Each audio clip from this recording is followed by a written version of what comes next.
It does seem longer than that. That's because Art and Joe and I had to drive back from Nashville this afternoon while our special guests were flying in from Nashville. While we were enjoying the road, they were enjoying the comfort of a King Air or something like that. So, Mark Cate is really the busiest person in Nashville. And so, Mark, it's great that you were able to fly in that airplane tonight and come here and speak with us. But it really got brought home to me a year ago, somewhere about March or April, during the legislative session, during a very busy legislative session.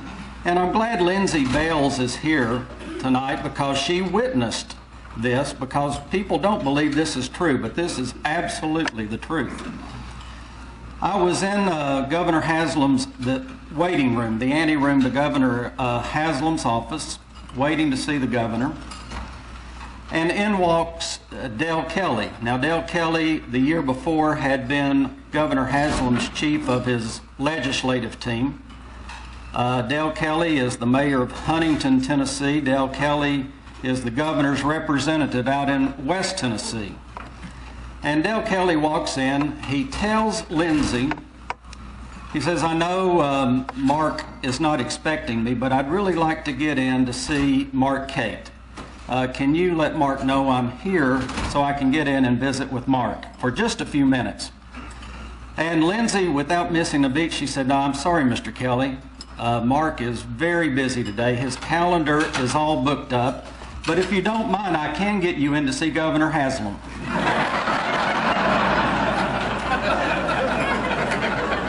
Please join me in welcoming the busiest person in Nashville, our friend, Mark Cate. And here's the irony in tonight. So y'all can have a collective sigh knowing right now that you came to see the governor and you get me and Kevin Huffman.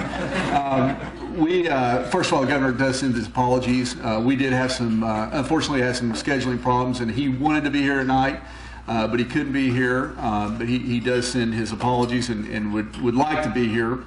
But here's the best thing. So when Bill Eanes calls me to say, you know, so the governor can't be here, we'd really like for you to consider being here, and I said, being our speaker. And I said, Bill, you know, the folks back home, they hear me, they've seen me, they don't really want me to be the speaker. And he said, it really doesn't matter who the speaker is, it sells out every year anyway. That was so persuasive to us. That's why we got on this plane and came down here tonight. It really is such an honor and a privilege to serve the state, and I don't say that lightly. The governor says this every time he speaks. He said it the other night in the State of the State. He does not take that for granted. Every day when he goes to the office, and it is really neat to be able to go into the Capitol every day, and it sets the context for why you're there and what's going on. It is an honor and a privilege to serve him, to serve our state. I was telling Dave Bennett earlier today, he said, do you really like it? And he kept pressing me like, do you really like this? And I said, I promise you, every day. Now, there are days, this has not been the greatest week this week, but there are days, every day you go in and you say, we can make a difference. One of the things the governor talked about the other day in his State of the State was how different our state is and how different we are comparative to Washington. And this is not a time just to pick on Washington. I mean, it's so easy these days. But it is truly, in state government, every day you feel like you can make a difference. You really do feel like you can do something for the citizens of our state. So it is an honor and a privilege. We sit in our staff meetings every morning. So we have a 8 or 8:30 staff meeting every morning. And I'll put the agenda together every day, and you know, there's a variety of things that we'll talk about, and we'll talk about the big issues that are facing us. We'll talk about policy discussions we're having.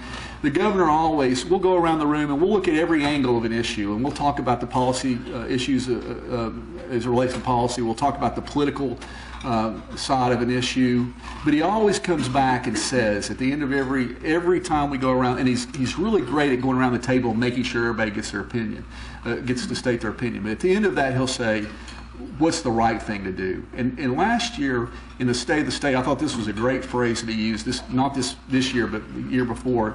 He said, we're not about our answers, we're about getting the right answers. And And I think that's what drives those of us who get to work with him every day, just that attitude of, we're not here just to tell you we know better than anybody else. We're trying to figure out what the right answers are for the citizens of our state. Thank you. It is so exciting to be here. And, you know, I have been to the 3 school systems in the county, and you all are very lucky to have 3 excellent school systems here.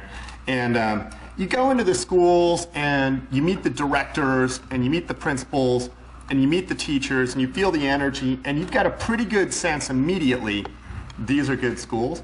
But behind every really, really good school is a really, really strong community, and usually a very engaged and active business community that not only wants but demands excellence in its schools. And coming here tonight and feeling the energy, I didn't even have to go visit the schools. If I'd come here tonight, I would have said, I bet the schools here are really, really good. People want to come and work on education in Tennessee because they feel like there's momentum, they feel like there's energy, they feel like things are happening, they feel like we have the chance to make a real difference. And I wake up every day feeling like we can make a difference in the lives of kids, which is very exciting. I'm also excited, though, we're in a consortium with 21 other states that will take the same test. And so every single year, kids in Tennessee are going to take the same test as the kids in Massachusetts, and the kids in New Jersey, and the kids in Maryland.